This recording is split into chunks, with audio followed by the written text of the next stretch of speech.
보통 이제까지 했던 거 보면 한 뭐 최고 짧은 게 한 4왕 정도, 그 다음에 4왕, 5왕, 그 다음 우리가 그 말씀 성경 같은 경우는 10항까지 있었잖아요, 그죠? 굉장히 긴데 몇 차례 끊어서 하기도 하고. 오늘은 딱 1항이니까 그렇게 내용이 많지는 않습니다. 자, 조금 여러분들이 이제 정리를 조금 해볼게요. 우리 1항 우리가 이제 1장부터 12장까지를 다 여러분들이 아마 외우는 건 좀 힘들겠지만 앞에 조금 했던 거 우리 생각해 보면 한 10장 정도부터 한번 돌아가 봅시다. 자, 10장에 보면은 효력 있는 부르심이라는 대목이 나와요. 이제 조금 기억해 보세요. 하나님께서 자기가 구원을 얻게 할 사람들을 부르실 때 효력 있는 부르심으로 부르신다.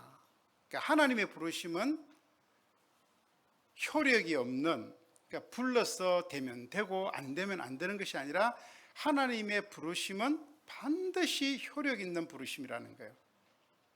그래서 이걸 우리가 이제 다른 말로 하면 그 하나님의 부르심은 불가항력적 은혜다, 이렇게 이야기했죠. 그건 무슨 얘기냐면 내가 꼼짝없이 하나님이 나 불러가지고 막 이렇게 막 억지로 끌고 가는 이런 게 아니라 그 하나님의 부르심은 너무 완벽하시고 너무 분명하시고 너무 지혜로우시기 때문에 도무지 우리가 빠져나갈래도 빠져나갈 수 없는, 그렇다고 억지로 끌려가는 것이 아닌데 정말 그 하나님이 베푸시는 그 은혜를 불가항력적, 하나님의 완전하신 그분의 능력과 그분의 그 지혜로 우리를 구원하신다는 얘기예요. 자, 이해가 되시죠? 이걸 이제 우리가 잘못 해석하면 막 불가항력적 은혜라 그래가지고 막 나는 가기 싫은데 하나님이 억지로 막 구원받은 자는 억지로 땡겨서 천국에 있는다, 그런 얘기가 아닙니다. 하나님의 우리를 택하시고 부르시는 그 구원은 완벽하시다는 거예요. 이건 여러분 뭐하고 좀 비슷하냐면 여러분들이 자기 자녀를 사랑하는 거하고 좀 비슷해요. 물론 우리는 능력이 한계가 있으니까 우리 자녀를 어떤 때는 정말 도와주고 싶은데도 내 살 길이 막막해서 자녀를 잘 못 도와줄 때가 있어요. 그죠? 그런데 하나님은 부족한 것이 없으시고 모자라는 것이 없으시고 모르는 것이 없으시고 못하시는 것이 없어요. 그러니까 우리가 이런 부모인데도 내 자녀를 우리는 어떻게 하든지 내가 능력 닿는 대로 내 자녀를 잘 되게 하려고 부모는 기도하고 애쓰고 이끌어주고 또 어디 소개해주고 막 다 커서도, 그죠? 밖에 나갈 때 야, 차 조심해라. 우리 부모는 그거잖아요. 예? 이게 부모가 자녀에게 베푸는 그 사랑은 사실 불가항력적 은혜예요. 그래서 우리가 정말 장성한 어른이 되어서 부모의 은혜를 생각할 때, 그래, 자식이 10,000분의 1만 해도 부모의 은혜 다 못 갚지, 이렇게 우리가 이야기하잖아요. 그건 우리가 자녀가 되어봤고 우리가 부모가 되어봤기 때문에 부모의 은혜가 얼마나 큰지를 아는 거죠. 똑같이 하나님의 효력 있는 부르심은 자, 두 가지로 부르신다 그랬어요. 무엇과 무엇으로? 말씀과, 이제 대답을 크게 하셔야 되는데, 말씀과, 꼭 시험에 내겠습니다. 말씀과 성령의 역사함으로 부르신다 그랬잖아요. 그죠? 그러니까 우리가 말씀을 들을 때에 성령께서는 그 말씀이 하나님의 계시고 하나님의 뜻이기 때문에 말씀을 들을 때 성령이 강력하게 역사하셔서 사람의 마음을 확 바꾸시는 거예요. 그 사람들이 보통 말씀 듣고 뒤집어지고 말씀을 들을 때에 바뀌고 변화가 되고 충격을 받고 하는 거예요. 그 말씀이 없이 충격을 받고 뒤집어지면 어떻게 돼요? 잘못될 확률이 많아요. 그럼 말씀 없이 나는 맨날 그거 불받으러만 다니는 거예요. 이상한 거 보러만 다니고. 그러다가 이단이 되는 겁니다. 사단은 그걸 교막에 이용해요. 그래서 반드시 하나님의 말씀과 성령의 역사로 말미암아 우리를 효력 있는 부르심으로 부르신다. 그렇게 해서 부르신 다음에 어떻게 하시죠? 우리가 그 부르심에 응하면 하나님께서 우리를 바로 믿으면 바로 뭐야? 칭의롭게 하시는, 칭의. 그거 우리 지난 시간에 주일 오후에 자, 칭의죠. 11장이 칭의는 법정 용어라 그랬어요. 우리가 죄인이었는데 하나님과 원수된 관계였는데 하나님을, 그 부르시는 하나님을 믿는 걸 보고 바로 하나님께서 의롭다고 칭해 주시는 거예요. 자, 그러니까 중생을 하는 과정이 효력 있는 부르심을 해서 그를 의롭다고 칭해 주시고 자, 여기까지 이제 우리가 지난 시간에 배웠어요. 그러니까 우리가 구원을 받는 그 중생이라고 하는 것은 우리의 근본적인 우리의 변화예요. 중생이라고 하는 것은 하나님께서 우리에게 주시는 본성의 변화. 중생은 본성이 확 바뀌는 거예요. 여기서 본 어게인, 다시 태어난다, 그런 얘기를 하는 겁니다. 본성의 변화예요. 죄인되어 완전히 죄인이었고 죄밖에 지을 수밖에 없고 죄의 욕을 따라갈 수밖에 없는 우리를 본성적으로 하나님이 완전히 바꾸시는 거예요. 그게 중생의 은혜입니다. 그렇게 바꾸어서 하나님이 어떻게 하신다고요? 칭이 의롭다고 칭해 주시는 거예요. 이건 관계의 변화예요. 관계의 변화. 본성적으로 우리는 죄를 지을 수밖에 없고 죄를 따라갈 수밖에 없는 존재였는데 하나님이 칭의를 의롭다고 하심으로 관계가 바뀐 거예요. 뭐로 바뀌냐? 원수에서 안원수로. 자, 그렇게 더 쉽지, 그죠? 적에서 아군으로, 전혀 상관없는 자에서 죄인에서 의인으로, 그 다음에 남에서 자녀로, 신분적인 변화가 바뀌는 거예요. 구원을 받으면. 그래서 여러분들과 제가 하나님 앞에 와서 찬양할 때, 고백할 때, 기도할 때 뭐라고 기도하죠? 하나님 우리 아버지여 라고 기도하는. 여러분들은 그냥 아무렇지도 않게 그냥 아버지 하나님 이렇게 기도하는데 우리는 너무 좀 상투적으로 하는 경우가 많아요. 근데 여러분 보세요. 자녀들이 부모를 부를 때는 반드시 그죠? 어떤 이유가 있어서 부르잖아요. 우리 집사람 어릴 때 애들이 너무 엄마 그러니까 내 몸이 고돼 죽겠는데 애들이 막 엄마를 또 우리 얼마나 엄마를 많이 부르는지 우리 딸내미들은 아빠를 부르면 내가 다 해줄 건데 엄마가 잘해주는 것 같아요. 엄마가 우리 집사람한테 엄마 하지 마 너무 힘드니까 엄마 그러지 마 그러더라고요. 그래서 제가 뒤에서 되게 웃었습니다. 그럼 엄마를 안 부르고 뭐라고 불러요? 계모라고 불러요? 이건 무슨 얘기냐면 아이들이 엄마라고 부르는 그게는 엄마는 모든 것을 다 해주시는 분이기 때문에 이제 신분이 바뀌는 거예요. 칭의라고 하는 것은 관계가 바뀌어버리는 거예요. 그래서 그 칭의 뒤에 양자됨이라는 거예요. 칭의라고 하는 것은 법정 용어입니다. 재판관 대신 완전하고 영원한 재판관 대신 하나님이 우리를 죄인이라고 하지 않고 너가 이제 믿음으로 내가 너를 의롭다고 의인으로 하나님께서 딱 그를 칭해 주시는 거예요. 그러니까 우리가 칭의를 받는 순간부터 우리는 뭐예요? 이제는 죄의 구속을 받지 않는 거예요. 지금은 죄를 짓고 끝까지 죄를 지을 건데 이 죄가 미래에 지을 죄까지도 사실은 하나님 앞에 우리는 용서가 되어 있는 거예요. 용서되어 있으니까 어떻게 하라는 거예요? 하나님은 내게 와서 자백하라는 거 아니에요.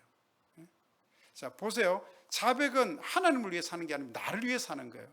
내가 용서받은 죄인인데 이걸 모르고 있으면 끝까지 나는 죄의 굴레 속에 계속 나는 잘못했다는 그 굴레 속에 내가 살아가는 거예요. 의기소침하게. 근데 내 죄가 확실하게 없어졌다는 걸 알면 그 다음 자유롭죠. 그러니까 회개 기도는 나를 위해서 하는 거예요. 나를 위해서. 회개 기도하고 나면 시원해지고 뭔가 툭 털어버리는 것 같고 그죠? 그런 거예요. 그래서 회개라고 하는 것은 일용할 양식이 매일 필요해서 우리가 오늘 때거리가 있고 집에 라면 있고 점심 때 먹을 빵이 있고 걱정 안 하는 거와 똑같이 영혼의 영적 필요, 우리의 영적인 그 필요를 위해서 하나님 우리에게 회개 기도를 하라는 거예요. 그게 우리의 영혼의 정화를 위해서. 굉장히 중요합니다. 자, 내가 저 사람과 되게 좀 뭔가 관계가 안 좋아. 뭔지 모르게 불편해. 저 사람도 나를 불편하게 하고 뭘까 고민하다가 안 되겠다. 내가 이렇게 살면 나도 불편하고 저 사람도 얼마나 불편할까. 내가 찾아가서 집사님, 내가 집사님 대해서 내가 좀 서운한 게 있는데 뭔지 모르겠지만 되게 나 불편하다. 혹시 집사님도 나한테 그런 거 갖고 있냐? 그렇게 보니까 그분이 집사님 사실 나 말을 안 했는데 지난번에 집사님 톡 던지면서 말하는데 나 상당히 그때 내 기분이 안 좋더라. 그때부터 내가 나도 좀 기분이 안 좋아서 그랬는데 집사님도 그렇게 생각했다면 내가 혹시 잘못 생각했는지 집사님 근데 그런 거 아니지. 그러니까 아이고 무슨 소리 하냐고. 나는 절대로 집사님한테 그런 마음 가진 적도 없다고. 오해하시면 큰일이라고. 그래서 둘이 툭 털어버렸어요. 자, 그 다음부터는 어떨까요? 만나면 반갑고 기쁘고 너무 귀하고 그런 거예요, 여러분들. 우리가 하나님으로부터 법적으로 이제는 의롭다고 칭함을 받은 거예요. 이게 우리 구원의 부르심 다음에 오는 단계예요. 그러니까 우리가 이걸 칭의를 잘 모르면 이것 갖고 우리 기독교 역사는 계속 이렇게 싸워온 거예요.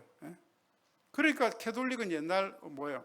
이 하나님이 믿으면 바로 의롭다고 하시는데 그걸 못 믿으니까 막 그냥 어떻게 해요? 막 십자가 밑에다 막 유리 깔아놓고 거기다 무릎 꿇고 막 그냥 기도하고 뭐 성모 마리아상 앞에 가고 또 기도하고 묵주 막 돌리고 뭐 그냥 무슨 계단을 또 막 무릎으로 기어 올랐다 내려왔다 하고 뭐 그것도 마음에 안 차니까 이제 막 채찍 만들어 갖고 막 스스로 막 그냥 때리면서 막 죄를 회개하고.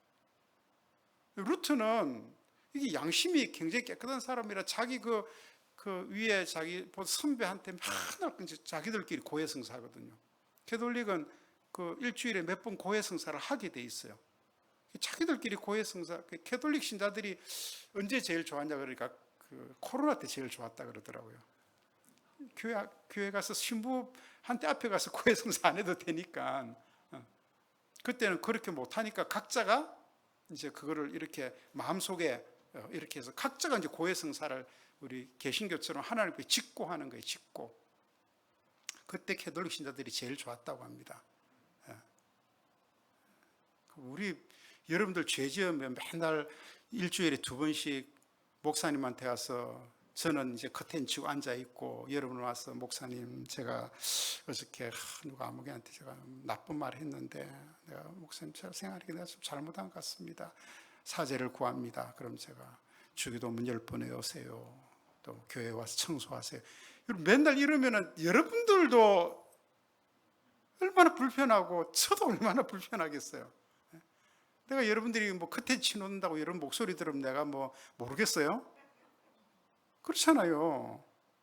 여러분들 뭐 같이 이렇게 지내는데 목사님 그런 불사 뭐 김 집사 왔구나 이 집사가 왔구나 다 알지. 그럼 뭐예요? 그러니까 이제 그렇게 이제 루트는 맨날 뭐 조금만 막 양심에 걸려도 자기 그 수석 사자한테 가가지고 이야기하니까 나중에 그 선배가 야 이제 그만 좀 너는 고해성사 그만 좀 해라. 내가 귀찮아 죽겠다. 한꺼번에 몰아서 하든지 맨날 너 그거 있으면 맨날 나한테 와서 내가 이제 못 살겠다고. 그러다 결국 그가 하나님 말씀 속의 은혜를 받잖아요. 그죠?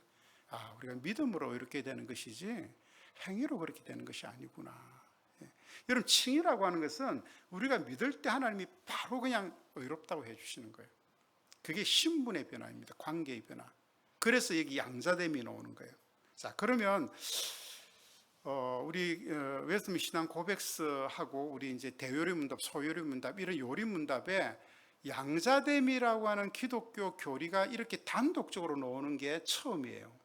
그동안은 이런 교리가 양자됨의 교리는 사실 이렇게 막 언급이 되지 않았어요. 그럼 2가지 이유에서라고 저는 봐요. 하나는 양자됨의 교리를 그 당시 16세기, 17세기를 거쳐오면서 우리 기독교인들이 늘 입으로 상투적으로 하나님 아버지 뭐 이렇게 했지만 그걸 그렇게 심각하게 생각하지 안 했어. 그걸 많이 깊게 안 달았을 수도 있어요.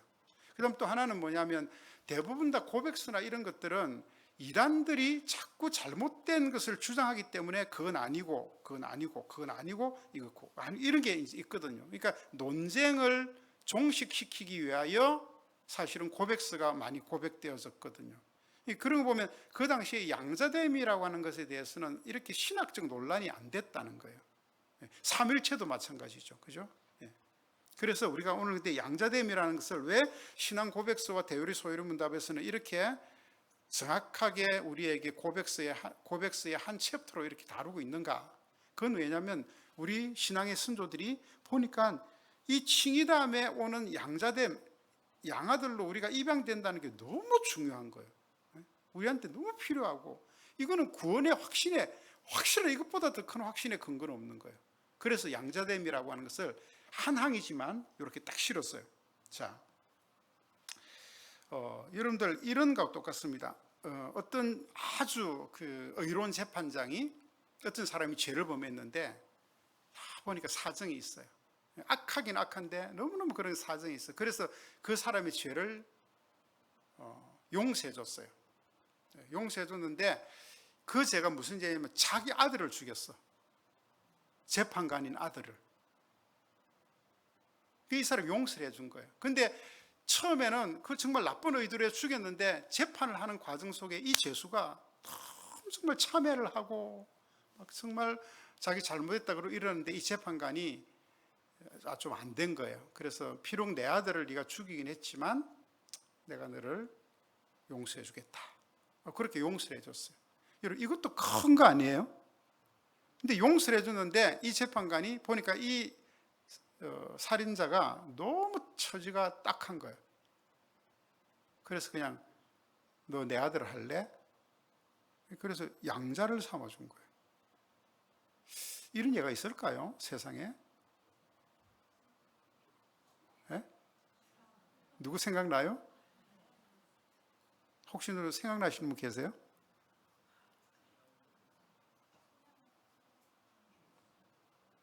아무도 생각이 안 납니까?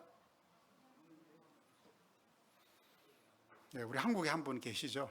그죠? 사랑의 원자탄 손양원 목사님.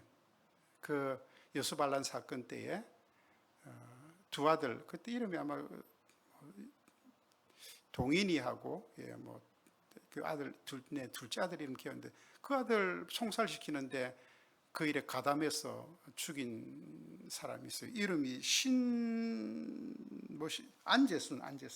안재순이라고 하는 친구인데 이 친구가 되게 형편이 딱해서 이제 감옥에서 사형을 시키려고 그 사건이 끝나고 난 다음에 그래서 이 손양호 목사님이 이 안재선이라고 하는 그 젊은 친구를 탄원서를 넣어서 이렇게 좀 내가 용서하니까 아버지로서 내가 용서하니까 이 사람을 좀 벌을 감해주라 그랬어. 이제 형사를 하고 적게 살았어요. 사형 선고 받을 거를 조금 형을 살고 나왔는데 손양호 목사님이 그 안재선이라는 친구를 자기 아들로 삼았어요. 양아들로.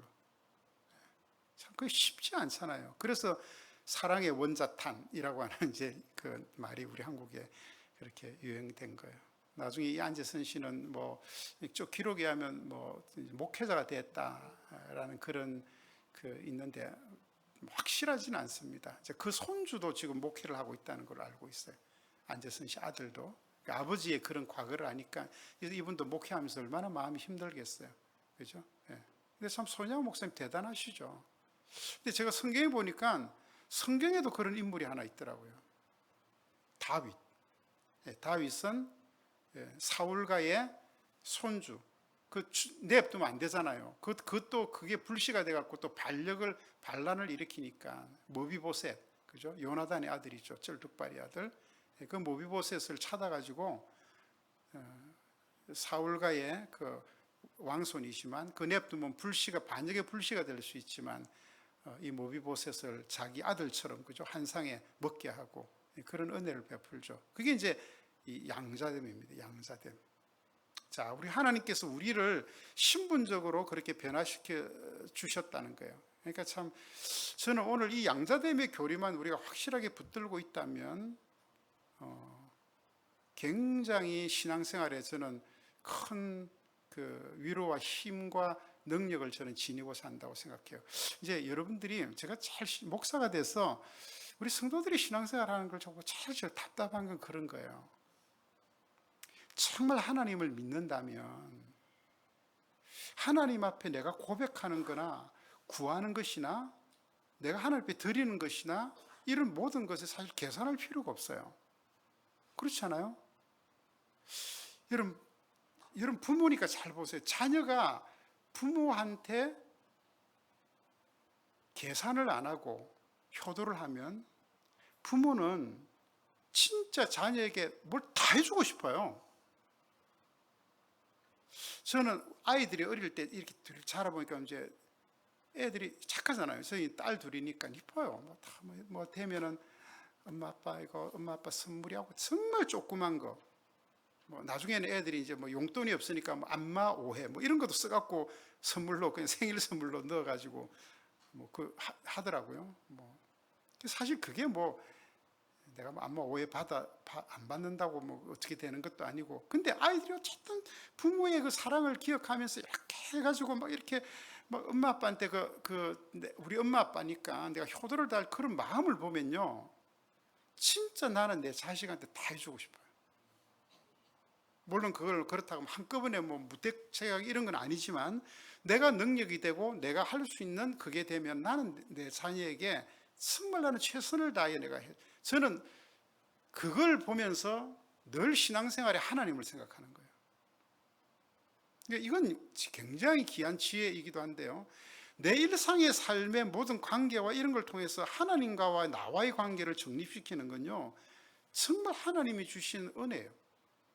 아이들과의 나의 관계, 할아버지와 손주들의 관계, 이 생각하면서 저는 우리 교회도 마찬가지예요. 보면 인사 잘하는 아이들 있잖아요, 그죠? 목사님 하고 인사, 그런 애들은 정말 예뻐요. 그냥 뭐 이뻐서 이쁜 게 아니라 그냥 제가 보면 껴안아주고 싶고, 뭐 껴안으면 그냥 껴안나요? 축복해주고, 하나님 이 아이를 하나님 붙들어 달라고, 지혜와 총명을 달라고. 똑같은 거 아닐까요? 하나님도 저는 똑같다고 생각해요. 우리가 하나님의 양자 되었다면요, 그 하나님을 정말 믿고, 정말 여러분들 찬양할 때, 제가 제일 힘들게 찬양할 때 보면 입만 달싹달싹 하는 사람들 안 하면 좋겠어요. 저는 차라리 그런 찬양 왜 해요? 서로 대화하는데, 여러분 대화를 하면 서로 눈을 반짝반짝거리면서 상대방이 무슨 말을 하냐 경청해서 듣고 고개를 끄덕여주면서 같이 맞다 그러고 막 이러면서 그 들어주면요, 막 이야기하는 사람이 막 신나서 하잖아요, 그죠? 이야기하는데 막 자기 딴짓하고 있고 막 뭐 이렇게 딴청 피우고 막 말 끊어버리고 이러면요, 대화하는 사람이 대화를 하기가 싫어요. 그렇잖아요.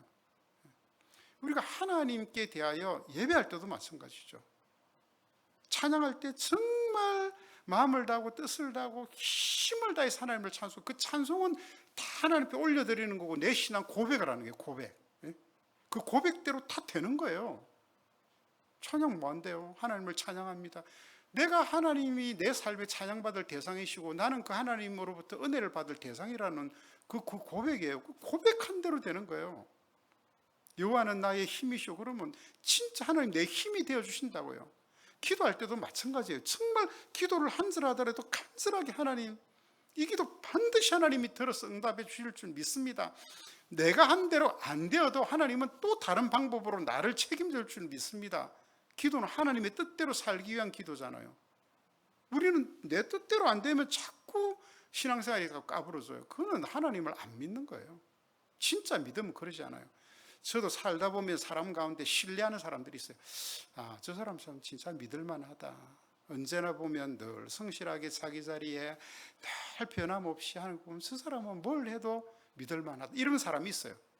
다른 사람 보면 뭐 일도 그냥 뭐 너무 해딱해딱거리고 뭐 생각도 막 변화무쌍하고 뭘 결심하면 오래 가지도 못하고, 이런 사람 보면은 처음에는 믿었다가 자꾸 신뢰가 안 가. 아, 또 저러다 또 저러겠다. 근데 사람도 마찬가지잖아요. 하나님도 마찬가지입니다. 우리 한결같은 마음으로 하나님을, 바로 하나님 아버지잖아요. 그게 양자됨이거든요. 하나님은 우리를 양자 삼으실 때 내가 이제 너를 완전히 책임지고 너에게 모든 양자됨 하나님의 아들 된 내가 특권을 너에게 내가 주겠다라고 하는 걸 갖고 우리를 양자를 삼으신 거예요. 그냥 양자 삼으신 게 아니에요. 얼마나 여러분 놀라운 은혜입니까? 웨슬리 신앙 고백서는 33장으로 되어 있습니다. 전체 항목이 127항이에요. 보통 한 장에 한 3, 4항이 있는데 여기는 딱 1항만 있어요. 그리고 아주 핵심적으로 하나님의 자녀되는 것이 뭐라고 분명하게 다 여기 못을 박아놨어요. 너무 귀한 내용이죠. 이건 그냥 다 외우시면 좋겠는데 내용이 너무 기니까 외울 수는 없고, 자 이제 우리가, 제가 밑에 사실은 해설을 잘 달아놨어요. 해설을 잘 달아놨는데 이건 여러분들이 한번 그냥 개인적으로 읽으셔도 되고, 이제 제가 설명하고 마치겠습니다. 자, 우리 1항 양자됨은 어떤 순서, 제가 이야기 다 했죠. 그 다음에 그의 특권들은 어떤 것인지 같이 한번 우리 큰 소리로 같이 한번 읽겠습니다. 시작. 하나님께서 그 독생자 예수 그리스도 안에서 그리고 그분 때문에 의롭다함이 된 모든 자들로 하여금 양자되는 은혜에 참여케 해주셨다. 따라서 그들은 하나님의 자녀들의 수요에 들리게 되어 장애된 자유와 특권을 누리며 그들 위에 하나님의 이름이 기록되었고 양자형을 받아 담대히 은혜의 보좌에 나아가 하나님을 아바 아바지라고 부르며 불쌍히 여김이 되며 보호를 받아 필요한 것을 공급받으며 아버지의 사랑으로 징계는 받지만 결코 버림받지 않으며 구속의 날까지 인치심을 받아 약속의 기업을 누리되 영원한 구원의 후사로서의 자격을 누린다. 얼마 너무 많은 내용이잖아요, 그죠? 내용이 너무 많아요. 사실 그래서 이제 조금만 제가 간략하게 좀 설명할게요. 자, 양자됨의 순서는 하나님의 부르심, 소명. 자, 소명을 하시면 그 다음에 사람이 변화돼 중생이에요. 본성적으로 바뀝니다. 바뀌고 제일 먼저 하나님이 바뀐 우리에게 뭐라 하냐면 너를 의롭다 하고 칭하시는 거예요. 이건 법적으로 이제는 우리 의인이 된 거예요. 이제 여러분 죄인이 아닙니다. 하나님의 의인들이에요. 죄를 짓고 있는데 의인이에요. 우리의 미래의 죄까지 하나님 다 용서해 주셨기 때문에. 그러나 우리에게 계속적으로 회개하라고 하는 건 뭐예요? 하나님이 누굴 위해서? 내 자유와 내 믿음을 위해서 회개하라 그러시는 거예요. 자, 결과로 오는 하나님의 은혜가 뭐냐면 그게 양자됨이에요. 이방이에요. 자, 중생이 본성의 변화라면 칭의는 관계의 변화입니다. 양자됨을 위해서. 양자됨은 예수 그리스도 안에서 주어지는 하나님의 큰 은혜라 그랬어요. 자, 우리 에베소서 1장 4절 5절 같이 한번 읽겠습니다. 그 녹색 줄로 해놨는데 시작. 곧 창세전에 그리스도 안에서 우리를 택하사 우리로 사랑 안에서 그 앞에 거룩하고 흠이 없게 하시려. 자, 목적은 뭐예요? 우리 하나님 우리를 부르신 목적은 거룩하고 흠이 없게 하려고. 그러니까 여러분들 자꾸 흠이 생기면 안 돼요. 자꾸 안 거룩한 일에 여러분을 몸담으시면 안 된다고요. 미워하고 시기하고 질투하고 남 험담하고 싸우고 나쁜 생각하고 기분 나쁘게 그런 거 하면 안 된다고. 하나님은 우리로 거룩하고 흠이 없게 만드시래요. 이런 흠이 없다는 건 뭐예요? 탁 보면은 흠이 없는 거는요. 탁 보면 깨끗해요. 그냥 클린. 사람도 그죠? 얼굴 딱 보면 깨끗한 사람 있잖아요. 그죠? 피부가 저렇게 말려. 사람은 진짜 얼굴에 보면 뭐 진짜 막 점 하나 없어. 물론 이제 화장으로 다 커버를 한 얼굴이겠지만 그 보면 화장을 잘하는 분들이 계세요. 깨끗하게 거룩하고 흠이 없게 하시려고. 우리가 딱 보면 어떤 사람들은 야 진짜 얼굴에 흠 잡을 데가 없다. 흠 잡을 데가. 얼마나 화장을 막 그림 공부를 얼마나 잘했는지 그런 사람들 있잖아요, 그죠? 하나님이 우리를 그렇게 이쁘게 하시려고 정말 거룩하게 하시려고 하나님 우리를 부르셨다는 거예요. 그러니까 우리는 그런 존재로 부름을 받은 존재입니다. 그래서 5번 그 기쁘신 뜻대로 우리를 예정해서 예수 그리스도로 말미암아 자기의 아들, 이게 하나님이 거룩하고 흠이 없게 하시는 방법이에요. 자기의 아들들, 누구를 통해서? 예수 그리스도를 통해서. 자, 여기 핵심입니다. 하나님은 처음부터 목적뿐 아니라 그 목적을 성취하는 모든 필요한 단계를 정하셨는데 거룩하고 흠이 없게 하시려고 우리를 양자 삼으셨다는 거예요. 자, 양자 삼았다는 건 아버지를 닮아가는 존재로. 그래서 여러분들 자꾸 나쁜 생각, 또 불쾌한 생각, 부정적인 거, 뭐 또 남 뭐 깎아내리고 이런 게 딱 들어오면은요, 내가 하나님 자녀인데, 내가 이런 생각하면 안 되는데, 내가 이렇게 세속적이면 안 되는데, 이런 마음을 딱 가지셔야 돼요. 욕심이 생기면 내가 이렇게 욕심 부려서는 안 돼. 난 하나님 쓰고 나눠주고 베풀려고 나는 이런 사람인데 내가 왜 이렇게 자꾸 욕심을 부리지?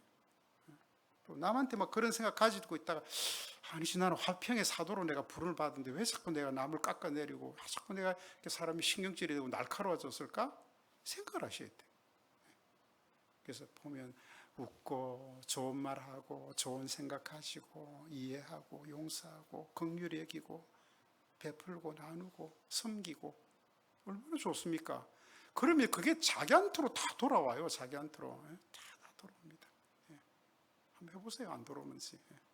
세상엔 다 이렇게 부드럽고 이렇게 긍휼하고 잘 품어주는 사람 좋아하지 막 까칠하고 맨날 뭐 입 바른 소리 한다고 맨날 남치죠 그런 사람 누가 아무도 안 좋아합니다. 우리는 하나님 앞에 거룩하고 흠이 없는 하나님의 자녀들로 부르심을 받았다는 거예요. 자, 특권이 있어요. 하나님의 자녀의 수에 나만 개인적으로 하나님의 자녀가 되는 것이 아니라 하나님의 자녀들 속에 내가 속해지는 거예요. 그러니까 너도 나도 다 마찬가지예요. 그러니까 우리가 다른 사람에 대해서도 마찬가지야. 우리 예수 믿고 구원받고 부름받은 사람들은 다 하나님의 자녀로 함께 같이 부르심을 받았구나. 그래서 교회 안에는 내가 누군가를 미워하고 저 사람은 그거 하면 안 된다고요. 그게 그러면 안 돼. 그게 신앙이 아니라고요. 아무리 그가 그래도 그도 하나님의 자녀로 부르심을 받은 사람이에요. 선하게 대하고 귀하게 대하고 자녀로 부름을 받으니 아직 잘 쫓아오지를 못하는 거야. 내가 뭘 도와줘야 되지? 그렇게 생각하시. 그게 신앙이죠. 아유, 저 사람은 안 돼, 안 돼. 저 사람은 아유, 저 사람은 이렇게 하면 안 된다고요. 그 하나님 되게 싫어하시는 거예요. 자, 두 번째로 하나님의 자녀된 자유와 특권을 누리는데 이건 구원의 확신을 위하여 이것보다 중요한 게 없어요. 하나님의 자녀들이 갈 집이 어디겠어요? 하나님의 자녀들이 갈 집이 아버지 집. 애들 여러분들 이야기, 애들이 집할 때 우리 아버지 집에 가자 그런 애들 봤어요? 우리 집에 가자. 그런데 가보면 그 자기 집 아니고 아버지 집이잖아. 그죠? 그 자녀들이니까 하나님 아버지. 누리는 은혜죠. 그 다음에 그들 위에 하나님 3번입니다. 그들 위에 하나님의 이름이 기록되어 있다는 건요. 구약에는 성전을 가리키는 전문 용어가 그 이름이 그들 위에 이름을 두신다는 거예요. 하나님은 구약의 성전을 통하여 거기에 자기 이름을 두시고 거기서 사람들을 만나고 교제하고 했거든요. 여러분 신약의 성전은 누구예요? 신약의 성전. 하나님이 우리를 성전 삼고 계시겠다. 내가 성전이잖아요. 그죠? 그러니까 이건 그 위에 하나님의 이름을 두신다는 건 뭐냐? 하나님이 우리를 성전 삼고 하나님의 이름을 우리에게 두신다는 이야기입니다. 그래서 하나님이 나는 너희의 하나님 되고 너희는 내 백성이 되리라. 나는 너희의 부모가 되고 너는 내 자녀가 되리라 그러시는 거예요. 놀라운 거죠. 예. 양자됨이라는 건요. 하나님이 그 이름을 내 위에 두시는 거예요. 하나님이라는 이름을. 그래서 우리는 기도할 때 하나님의 영광을 위하여 살게 하시옵소서. 하나님의 통치가 위에서 이루어진 것처럼 땅에서도 이루어지게 하옵소서. 내가 오늘 가는 직장, 내가 가는 발걸음, 내가 만나는 사람, 내가 하는 일들 속에 하나님의 이름이 그 속에서 빛나기를 원합니다. 왜? 그 이름을 내한테 뒀기 때문에. 예. 그래서 여러분들이 딱 가면 여러분들을 보고 누군가 아무개 김 아무개 지나가네, 박 아무개 지나가고 예수쟁이 지나가네? 하나님 믿는 사람, 저 사람 집사래, 장로래, 목사님이래. 그렇게 돼야 된다는 거예요. 아유, 저것도 권사야. 아유, 저것도 집사야. 이래 되면 안 된다는 거예요. 왜? 그 이름을 내 위에 두시기 때문에. 자, 그 다음에 양자의 영을 받았습니다. 요거 로마서 8장 14절을 읽어봐야 돼요. 같이 시작. 무릇 하나님의 영으로 인도함을 받은 사람은 곧 하나님의 아들이라. 너희는 다시는 무서워하는 종의 영을 받지 아니하여. 우리가 하나님의 양자된 영을 받기 전에는 뭘 받고 있었다는 거예요? 무서워하는 종의 영을 받았다는 거예요. 여러분 종은 이건 뒤에 가서 이야기할게요. 자, 이제는 우리는 양자의 영을 받았으므로 우리가 하나님을 뭐라 부릅니까? 아빠, 아버지라고 부른다. 예, 아빠. 아빠는 굉장히 친근한 말이죠, 그죠? 자, 그 다음에 5번째로 담대히 은혜의 보좌 앞으로 나아갑니다. 예. 하나님의 긍휼하심, 보호, 부양을 받기 때문에 여러분들 뭐든지 하나님 앞에 갖고 오셔야 돼요. 뭐든지. 그래서 기도를 하라 그러는 거예요. 여러분들이 기도의 능력을 여러분들이 우리가 기도가 되게 힘들거든요. 그래서 우리가 기도의 이 파워를 좀 우리가 이렇게 약간 과소평가하는 게 있어요. 기도해봐야 별거 없고 이루어지지도 않고 이러는데 정말 기도는 진짜 공짜가 없습니다. 여러분 너무 답답하면 혼자 와서 기도하세요. 혼자. 물론 새벽 기도 때 수요일 때 와서 기도하는 거 좋은데 교회 와서 혼자 와서 정말 하나님 앞에 하나님 1대1로 하나님 나 좀 도와주세요. 내가 지금 이런 형편입니다. 진짜 기도하면요 하나님이 가장 적절한 때에 가장 좋은 때에 타이밍 딱 맞춰서 하나님이 누구를 구워 삼든 변화시키든 어디 가서 뭐 하나님이 누구를 하나님 마음을 흔들든 하나님이 흔들어 가지고 그 길을 채우시고 해결해 줍니다. 하나님이. 기도는 여러분 그런 능력이 있어요. 파워가 있어요. 우리 예수 믿으면서도 이 기도의 이 놀라운 능력을 내가 맛보지 못하고 사니까 신앙생활이 맨날 너무 무기력한 거예요. 우리 교인들 중에 그런 분들 계세요. 목사님 오늘 좀 기도 좀 해주세요. 제가 기도를 합니다. 간절하게 기도하면 이렇게 목사님 기도 받고 나니까 뭔가 마음에 그냥 확신이 생기고 담대함이 생겨서 너무 감사하다고 이제 걱정 안 하겠다고 그런 분들이 계세요. 진짜로. 여러분 보세요. 이렇게 아무것도 제가 무슨 뭐 능력이 있습니까? 근데 하나님의 종이라는 하나님의 말씀을 맡은 자라는 그것 때문에 그래도 우리 목사님이 나를 위해서 기도해 주시면 뭔가 더 든든하겠다. 그래서 아이들이 찾아오고 어른들이 찾아오고 아픔들이 찾아와서 기도 받는 거 아니에요. 그 기도 받고 나면 막 힘이 제가 그 파워를 알았어요. 제가 사실 지금은 제가 건강한데 제가 옛날에 우리 김동희 목사님 계실 때 1년에 2번씩 제가 입원을 했어요. 우리 교인들은 잘 모릅니다. 꼭 1월 달이 급한 일이 지난 1월 말쯤에 제가 입원을 하고요. 그 다음에 7월 한 중순쯤 여름 성경학교 하기 전에 제가 입원을 하는 줄. 몸이 견딜 수가 없어요. 한 번은 이런 여러 가지 스트레스 같이 와가지고 이게 괴실염이라고 이 안에 이제 그 충수 제일 끄트머리에 찌꺼기에 쌓여갖고 이게 명장처럼 아픈 거예요. 얼마나 아픈지 견디다가 명장이 있다 싶어 터지겠다 싶어 제가 병원을 갔어요. 가서 가니까 괴실염이라고. 이거는 좀 시간이 지나야 항생제 투여하고 시간이 지나야 된다고 한 3일을 입원해야 됩니다 그러더라고요. 저는 처음에 그거 명장인 줄 알았어요. 처음에는. 이제 제가 첫날 입원하고 뭐 목사님한테 말씀을 드려야 되니까 목사님 제가 사실 병원에 왔습니다. 한 3일 입원하고 가야 되겠습니다. 그랬더니 그날 저희 김동희 목사님이 오셨더라고요. 사실 제가 김동희 목사님 이제 뭐 어르신이니까 제가 존경하고 좀 목회 늦게 하셨잖아요. 그리고 또 신앙생활 처음부터 해보신 분도 아니고 하나님이 저를 여기 보내실 때 그런 마음이셨어요. 목사님 늙어서 목회하시고 목사 한 수 늦게 받으시고 교회 생활 잘 모르시니까 야 너는 그래도 엄마 뱃속에 예수를 믿은 사람이고 교회 생활 다 해봤고 너무 너는 잘 알지 않냐. 네가 가서 목사님 좀 도와서 그렇게 좀 저는 진짜 그런 마음을 갖고 와서 뭐 제가 알지만 제가 우리 뭐 유치부부터 뭐 주일학교 다 안 해본 거 없이서 다 제가 했잖아요. 그러니까 제가 이제 김동희 목사님 대해서는 막 뭐 목사님 뭐 능력 있으시고 그런 데가 마음이 없었어요. 그냥 목사님이니까 어른이고 존경스럽고 그냥 인생의 선배시고 또 목회기를 먼저 하셨고 담임 목사님이고 하니까 그래서 저는 충성한 거예요. 자리에서. 목사님 오셔서 내가 목사님 저 내일 잘못 명장 수술을 받을지 모릅니다. 그랬더니 그때까지 명장인 줄 알고 목사님 기도를 해주시더라고요. 그 목사님 그 특유의 기도 있잖아요, 그죠?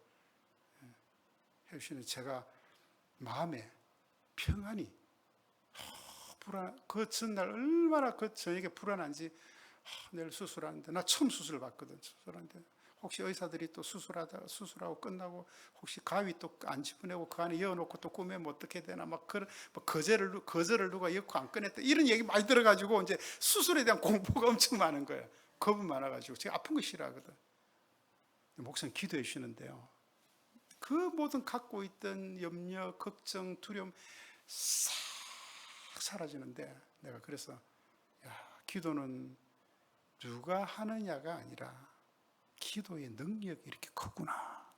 내가 누군가가 아프고 누군가 이렇다 그럴 때 내가 정말 가서 내가 기도해 줘야 돼. 그래서 제가 수술 받을 때 제가 가능하면 달려가서 기도해 주는 거예요. 그게 얼마나 그게 저한테 위로가 더 힘이 되는지 걱정 것이 하나도 없더라고요. 그 다음날 수술 안 받았어요. 안 받아도 된다고 그러죠. 할렐루야. 여러분 기도는 그런 겁니다. 하나님이 우리 아버지시잖아요. 그죠? 여기 보니까 담대히 은혜의 보좌 앞에 나아갈 수 있어요. 자녀는. 이게 자녀이기 때문에 자녀만 기도하는 거예요. 자녀만. 자녀 아닌 사람은 아무리 거기 가서 막 옆집 아저씨 뭐 이렇게 해도 안 들어줘. 자녀만 기도, 자녀. 그러니까 우리 교회에 여러분들이 이 자리 얼마나 좋은 자리에 수시로 와서 여기 와서 기도하시고, 좀 답답하면 여기 올라와서 혼자 있을 때 에어컨 켜도 돼요. 너무 더우면. 뭐까지 전기세 얼마나 많이 나간다고. 기도하고, 하나님 저를 불쌍히 해주세요. 내 집은 만민이 기도하는 집이라. 여러분, 예배당의 별명이 만민이 기도하는 집입니다. 예? 물론 집에서도 기도하셔야 되지만, 그렇게 하나님이 우리에게 기도할 수 있는 자리를 주셨잖아요. 그죠? 옛날에는 참 밤에도 와서 막 기도 많이 하고 막 늘 교회가 그랬는데, 참 이런 우리 기도에 이런 그 힘들이 사라져 버렸어요, 교회. 저는 웬만하면 기도원 잘 안 갑니다. 진짜 저는 문제 있으면 저 여기 와서 그냥 기도하고 제가 가지. 물론 그렇다고 기도원 가지 말라는 얘기는 아니에요. 기도원도 가면 은혜 받아요. 뭐 다 잊고 가니까. 여기 있으면 또 막 전화 받기도 하니까 이제. 정말 우리는 하나님 은혜 보좌 앞으로 나갈 수 있어요. 자, 뒷장 이제 다 했어요. 설명당 드리니까 우리를 불쌍히 여기십니다. 참 하나님 아버지 우리를 불쌍히 보암을 받습니다. 필요한 것들을 공급받습니다. 자, 이거는 10분은 제가 설명을 해야 될 거예요. 사랑의 징계는 받으나 결코 버림당하지는 않아요. 보세요. 아들은 징계를 당합니다. 그러나 죄인은, 아들하고 관계없는 죄인은 처벌을 받아요. 우리는 회복하기 위한 하나님의 징계지 처벌을 하시지 않습니다. 하나님이. 그러니까 우리 징계는 받지만 버림은 받지 않는다고요. 징계의 목적이 뭐냐면 아들 만들기. 매를 때리시면서 하나님은 그 진노 중에 긍휼을 잊지 않고 바르게 되기를 원하신다는 거예요. 자, 그리고 구속의 날까지 인치심을 받죠. 12번 영원한 구원의 후사로 모든 약속을 물려받습니다. 하나님 모든 기업을 다 우리 것으로 주세요. 자, 양자됨의 보충 설명은 여러분들이 집에 가서 읽으시면 됩니다. 자, 다 마쳤어요, 이제. 자, 우리 오늘 12장, 한 장 1항밖에 없는 이 고백서지만, 여러분, 여러분, 오늘부터 좀 이렇게 어깨 좀 펴시기 바랍니다. 예, 어깨 좀 펴고, 예, 좀 단단하게 맨날 막 다 죽어가는 사람처럼 그렇게 하지 마시고, 이렇게 딱 펴고, 하나님, 저는 하나님의 딸입니다. 하나님의 아들입니다. 하나님의 자녀입니다. 세상이 두렵지 않습니다.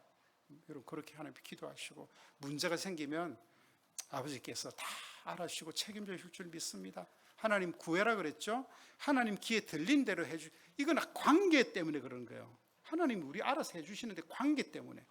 그래야 내가 든든한 삶을 살아갈 수 있어요. 여러분 오늘 여러분 우리 박병희 주사님이 목사님 오늘 올해 들어서 제일 더웠던 날 같아요. 얼마나 더웠으면, 그죠? 막 진짜 밖에 나가 막 따가울 정도로 더웠잖아요, 그죠? 너무나 고단한 삶이지만 하나님이 우리 아버지 되신다는 거, 또 우리 앞에 이 문제가 이 따가운 햇볕 같은 그런 문제들이 많지만 계절이 바뀌면 금세 서늘해지고요. 금세 또 가을이 오고 선선한 바람이 불고 하나님 그렇게 우리 인생 속에 그런 것들을 우리를 위해서 잘 여물고 이 떼약볕을 받아야 마지막 가을에 결실도 탄탄해진다고요. 이유가 있어요. 그래서 여러분들 하나님이 내 아버지심을 믿고 우리 아버지심을 믿고 우리 서로 함께 어려운 사람들을 위해서 기도하고 함께 도와주고 함께 격려해가고 그러면 좋겠습니다. 광고 하나 할게요. 내일 우리 양선혜 권사님이 여기 심장 스턴트 요즘 조금 여름이 되고 몸도 힘들고 날씨도 힘들지만 좀 힘들어서 내일 병원에 가셔서 이제 다른 자질구레한 검사 다 제치하고 수술을 해야 될 건가 할까 그것만 결정해서 내일 한다고 합니다. 하나님이 어떻게 인도하실지 모르지만 최고 좋은 방법으로 하나님 인도해 주십사. 여러분 좀 기도해 주시고요. 우리 토요일부터 우리 유치부 여름 성경학교가 시작됩니다. 우리 아이들 정말 교회에서 즐겁게 또 우리 성님들이 잘 준비하고 있으니까 아이들 그 성경학교 기간 동안 하나님을 잘 배워 알아갈 수 있도록 그 아이들이지만 어릴 때 그 마음속에 하나님이 심겨질 수 있게 해달라고. 그 유치부 여름 성경학교도 굉장히 중요해요. 여러분들이 많이 기도해 주시고 또 후원해 주시고 시간이 되신 대로 오셔서 격려해 주시고 특별히 손주 손녀들 잘 보내주시고 장애들도 여러분 잘 좀 보내주시면 감사하겠습니다. 우리가 매달 우리가 짝수달 첫째 주는 우리가 성찬 예배를 드리죠. 지난 주일날 주부의 광고는 빠졌는데 우리 다음 주일날 우리 성찬식이 있습니다. 위해서 함께 같이 기도해 주시고요. 또 우리 성찬 통해서 온 교회가 하나님 앞에 성찬의 은혜를 함께 경험할 수 있게 해달라고 그렇게 함께 좀 같이 기도해 주시면 좋겠습니다. 우리 지금 27분이니까요. 한